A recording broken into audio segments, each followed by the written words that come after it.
Hi friends. First ఏమంటే మనం ఎవడు సహాయం లేకుండా ఎదగడం నేర్చుకోవాలి.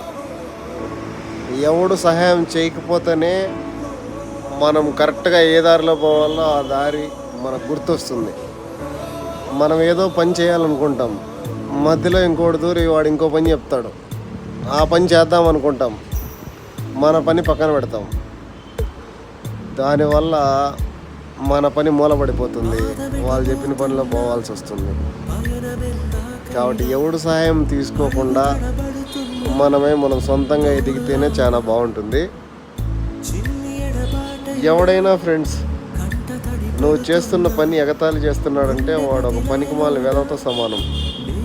ఎందుకంటే నువ్వు చేస్తున్న పని వాడు ఎన్ని జన్మలెత్తినా చేయలేడని అర్థం. జీవితంలో ఎవరిని తక్కువ అంచనా వేయకూడదు. ఎందుకంటే 5 రూపాయల పెన్న కూడా 5 కోట్లు చెక్ రాస్తుందని